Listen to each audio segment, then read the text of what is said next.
Sanjatra bersama saya Nervin Majalam 15 Minit MMTV edisi 11 November 2024.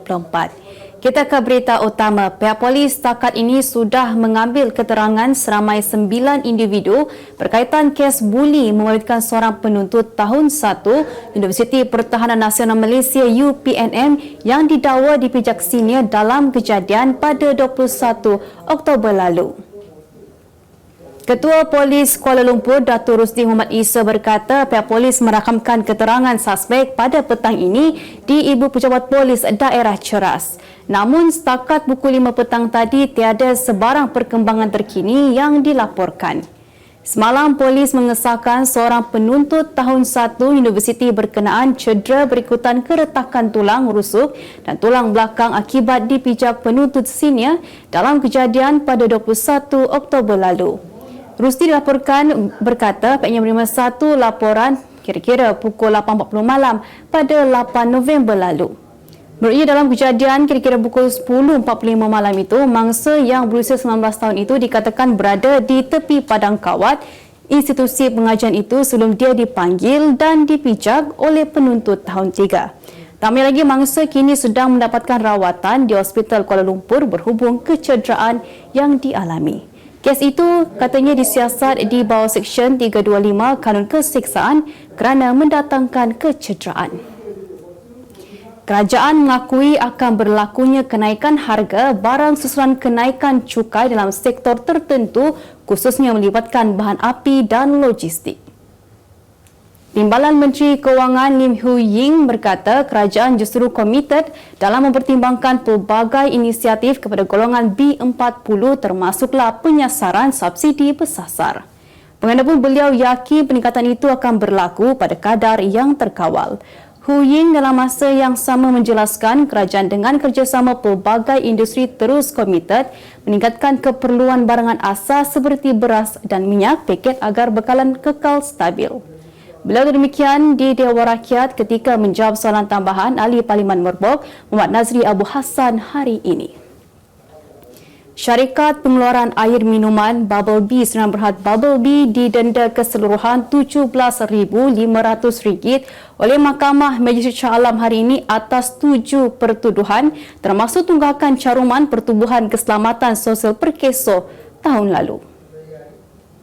Magistrate Amira Mastura Khamis menjatuhi hukuman itu selepas syarikat tersebut sebagai orang kena saman OKS yang diwakili dua pengarahnya iaitu Syamira Muhammad atau lebih dikenali Syuib 40 tahun dan Koh Chun Kuan 33 tahun mengaku bersalah selepas kesemua pertuduhan dibacakan juru bahasa mahkamah. Mahkamah turut memerintahkan penjara 2 bulan sekiranya gagal membayar denda tersebut dan syarikat berkenaan juga dibenarkan membuat bayaran ansuran sebanyak 6 kali bagi tunggakan caruman kepada perkeso.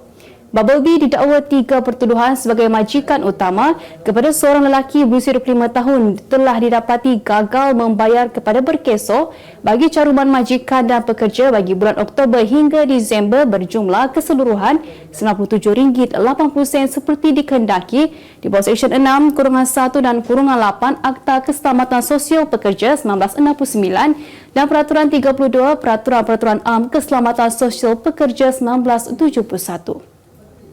Syarikat itu juga didakwa 3 pertuduhan gagal membayar caruman keseluruhan RM17.40 untuk lelaki sama untuk 3 bulan yang sama bagi Seksyen 18 Kurungan 1 Akta Sistem Insurans Pekerjaan 2017 Akta 800 dan Peraturan 9 Kurungan 1 Peraturan Sistem Insurans Pekerjaan Pendaftaran dan Caruman 2017. Syarikat yang diasaskan Syuib juga dituduh telah gagal mematuhi saman di bawah Seksyen 110 Kurungan 1 Akta Keselamatan Sosial Pekerja 1969 yang seterusnya melakukan kesalahan di bawah Seksyen 110 Kurungan 2 Akta sama dengan perbuatan dilakukan di Pejabat Perkeso Selangor kira-kira pukul 11 pagi 10 Januari lalu. Tidak kira anak pembesar ke, anak orang kenamaan ke.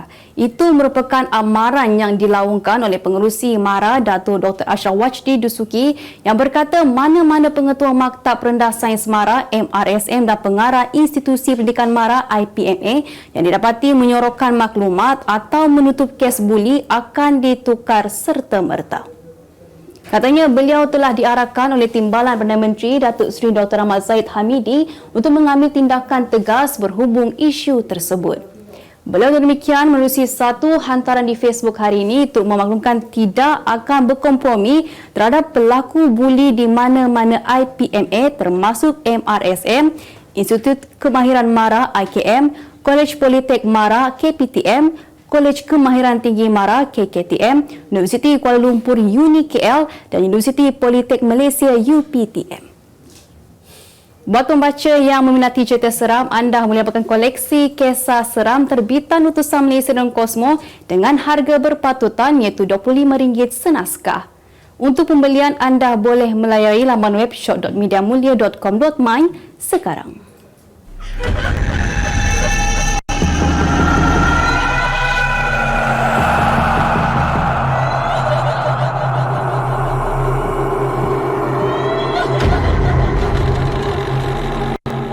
Utusan Malaysia dan Kosmo melancarkan satu lagi produk terbaru. Apa yang ada dalam Iklaneka? Ia adalah platform yang tepat dan efektif untuk mengiklan antaranya pelbagai jenis notis, catatan kosong, hartanah, tender, kenderaan, mencari wali atau waris dan pelbagai lagi. Apa yang anda cari? Semuanya ada di sini. 2 dalam 1. Layari iklaneka.utusan.com.my.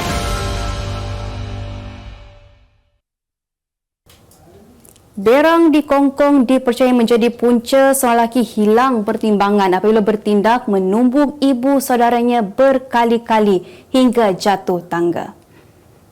Lelaki berusia 21 tahun itu kemudiannya mengurung mangsa berusia 54 tahun di dalam bilik selama 4 hari sebelum mayat wanita tersebut dijumpai dalam keadaan hampir reput dan membusuk.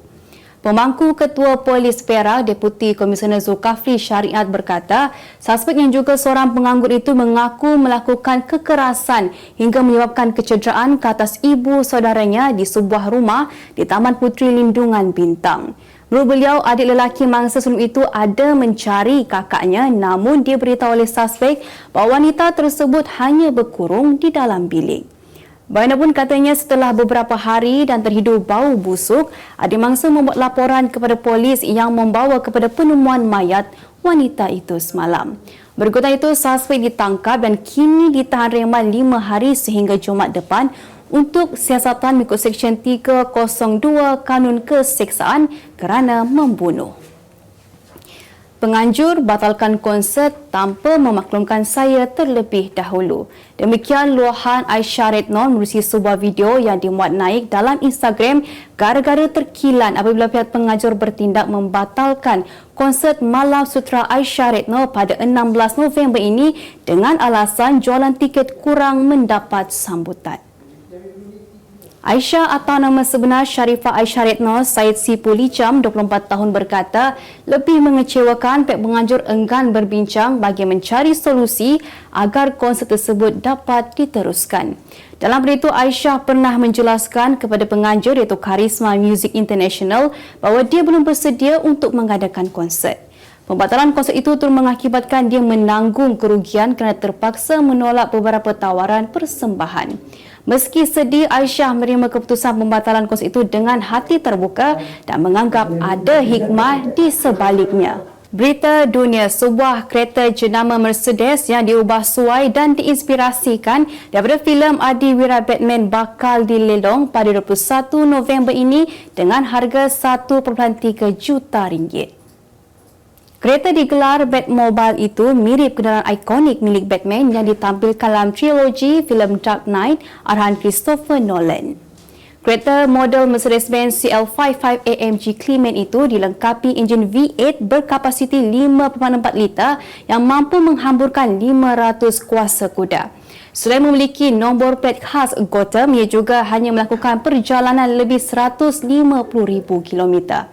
Ia juga memiliki tayar gergasi, sayap belakang spoiler berkembar, pintu hidrolik automatik serta tempat duduk dan steering berwarna hitam.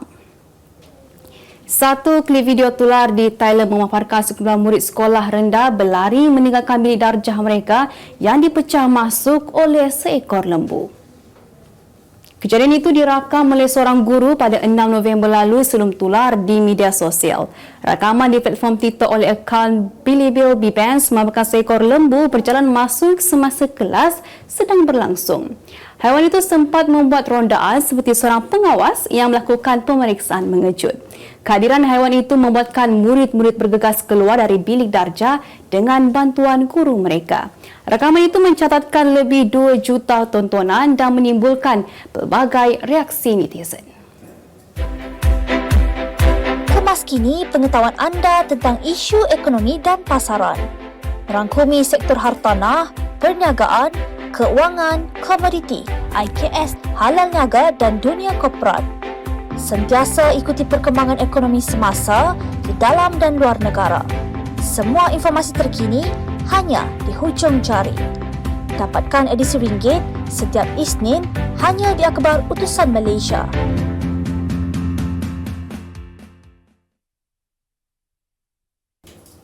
Beralih ke berita ekonomi, Malaysia dan Mesir bersepakat meningkatkan hubungan dua hala ke tahap perkongsian strategik. Kementerian Luar dalam satu kenyataan berkata kedua-dua negara juga komited memperkukuh kerjasama dalam pelbagai bidang demi kepentingan dan manfaat bersama. Justru katanya bagi mencapai matlamat ini, Malaysia akan menjadi tuan rumah bagi mesyuarat Suruhanjaya bersama dan perundingan dua hala pada 2025. Ujung kenyataan itu lagi, Perdana Menteri Datuk Seri Anwar Ibrahim dan Presiden Mesir Abdel Fattah El-Sisi juga bersetuju memperluas kerjasama dalam bidang perdagangan dan pelaburan, pendidikan tinggi, hal ehwal budaya, pertahanan dan keselamatan, agrokomoditi serta pelancongan. Anwar sebelum ini mengadakan kunjungan hormat kepada Abdel Fattah El-Sisi di kediaman rasmi Presiden sempena lawatan 4 hari beliau ke Mesir. Transit aliran ringan LRT 3 laluan Shah Alam dijangka memulakan operasi tahun hadapan.